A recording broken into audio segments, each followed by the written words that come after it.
as Cousins throws. Osborne, touchdown! Vikings win! I shoved Kirk today, said I like that. This is the Care 11 Vikings Extra. You like that? Maybe not so much. Welcome to Vikings Extra alongside Dave Schwartz. I'm Reggie Wilson. For the second straight week, the Vikings walk it off.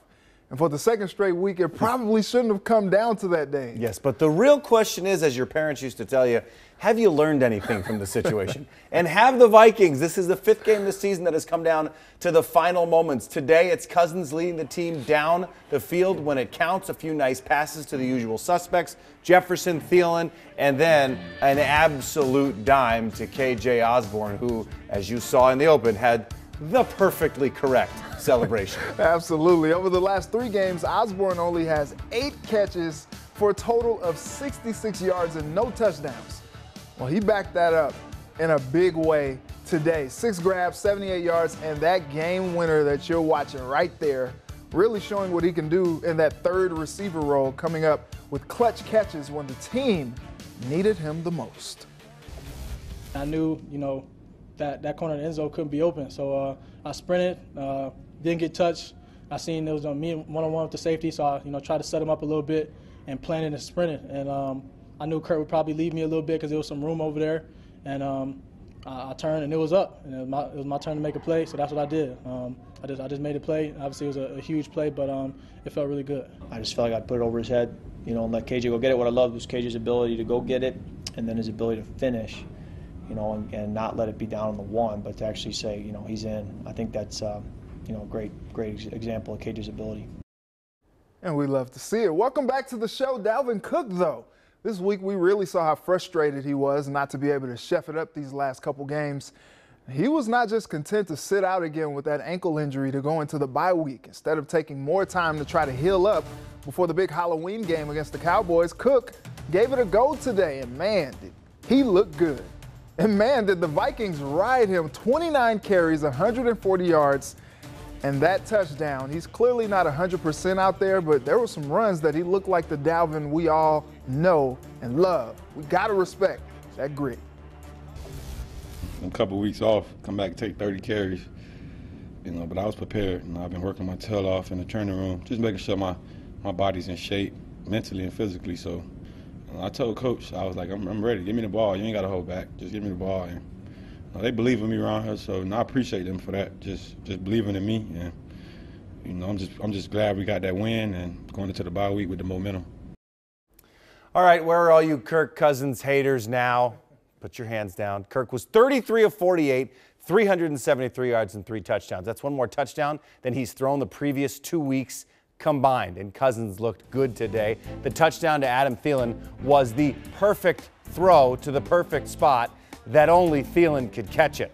He was not sacked today, the first time that's happened this season, and in overtime, he was 5 of 6, driving the team 75 yards in 4 minutes with the help of Dalvin Cook to get a touchdown. I think the idea that Kirk Cousins is no longer good in clutch moments might be a thing of the past. Cousins, never the type to brag, takes it all in stride.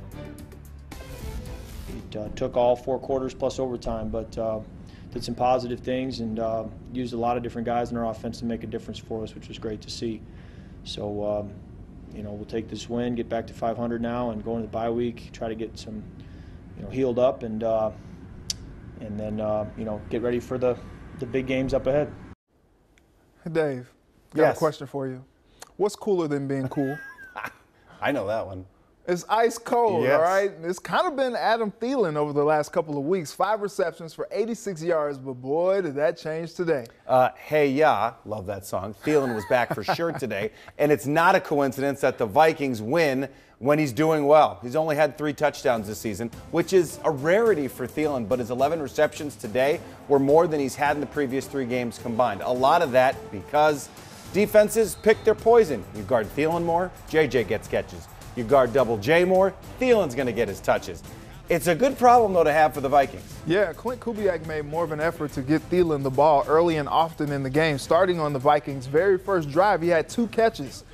He's a difference maker, and he shows it time and time again. When they needed a play, Thielen was the guy, and the offense looked better because of it.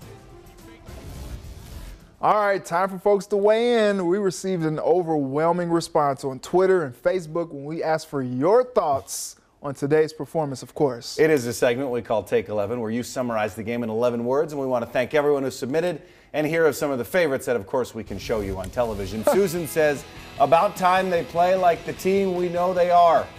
Tony says, Vikings offer high blood pressure pills for next home game promotion. That's a good one. Edward says, the Minnesota Vikings are making winning harder than they need to. I agree. Yeah, Glenn says, always a nail biter, but we do just enough to win. That's what happened. Molly says, it's okay, guys. My heart only stopped a couple times. That's all right. You're still living, right? And finally, Chris says, same every week, playing not to lose instead of to win, and we'll talk about that. Yeah, we will. All right, still to come on Vikings Extra, what the performance of the Vikings D says. Andy McDonald tells us how things went for them. And we'll do 3 and out as well. How much do we need to blame Greg Joseph for missing the kick? And how much do we need to blame the rest of the team for putting him in that position? We'll discuss.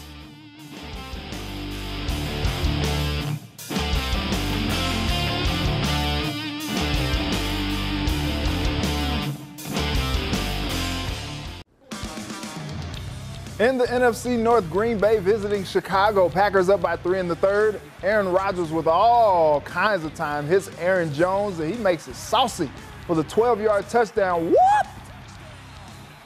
And after a Bears touchdown, Rodgers responds, keeps it, runs it in for the 6-yard score. And then he'll do the discount double check, which we haven't seen in a while, and he'll also yell, I own you. Check the Wikipedia page. It's on the internet. It has to be true. I know, it's there. It's there. 3 I touchdowns checked. on the day for number 12. Packers win it 24-14, and also the Lions lose to the Bengals to stay winless. Looking at the NFC North standings, the Vikings and Bears are both 3-3, with the Lions, like I said, at the bottom of the division, still winless. While most of the offense will get most of the credit, the Vikings defense came to play against quarterback Sam Darnold and the Panthers today. Yeah, but he's Sam Darnold. The Vikings defense, by the way, has kept them in the game the last few weeks. Andy Mack has more. Couldn't really do much on us. You know, we were talking, communicating, got in a nice rhythm. Don't discount what the Vikings defense has done. Getting sacks, getting fumbles, doing pretty much most things right, honestly. And, you know, that's the thing about the NFL. Always comes down to the wire. Holding Carolina QB Sam Darnold to a UGLY ugly stat line of 17 of 41, 205 yards, 1 touchdown, and 1 interception. Felt like, you know, we got after them all day long until that last drive where they went down and tied it. So, recording 4 sacks, Minnesota is now tied for the NFL lead in that category. I like the resiliency of this team. You know, they fight. You know, I felt like there were so many times we should have put the game away today, and we didn't do that. So never can count a team out, but we got this dub. Like I said, you know, we pulled it through today. And the Vikings will need to depend on this defense over the next stretch of games. All right, thank you, Andy. Appreciated that. 17 of 41. Whew. Man. Whew, I guess he was seeing ghosts out there. Yeah, he was. Anyway, time for 3 and out, which Sam Darnold did a lot today. Yeah, he did. So many people on my Twitter feed today, though, were dogging Greg Joseph for missing the potential game-winning field goal. But ask yourself, why is it consistently being left up to his leg? This is the 3rd time this year the Vikings have needed Joseph to bail them out in an otherwise lousy game. Arizona, Detroit, and today. For time's sake, we'll just talk about today. Yeah, he missed 2 field goals today, and that is problematic. But 2 big moments today that the Vikings could have not put Joseph in that situation. They're up 28-20 in the 4th. They run 5 plays, and they punt. Then in the 4th, still up 8, they let Sam Darnold convert 2 4th downs and drive 96 yards to score and tie. This is not Greg Joseph's fault. Yes, he should make the kicks, but they shouldn't all have to win the game. That's the truth. Take it to church. We don't want to be negative because they did win, but we'll show the offense a little love, finally breaking through in the second half with 3 touchdowns, including the one in overtime. They do have times where they just look stuck in the mud. 3 straight 3 and outs to end the first half. and 2 to start the second, so that has to get fixed. But maybe the offense can carry some of this positive second half momentum forward because the talent of this unit is undeniable. All right, I'll be the negative one again. Uh-oh. Why can't the Vikings just win a game convincingly? Why do they need to be popped in the mouth first? Last week, it was Detroit tying the game up. This week, it's the Panthers blocking a punt for a touchdown before the Vikings woke up. They are not playing to win. They are playing not to lose. It's reactionary football, and it's got to be better. Yeah, I had folks blowing up my mentions ready to fight Mike Zimmer for playing conservative football, but I kind of get it. When the Vikings have the lead, they try to nurse the football, and it doesn't end up going well. The bottom line is they can't keep letting teams hang around and hoping to win because the better teams won't have it. Be aggressive, step on the gas, and don't look back.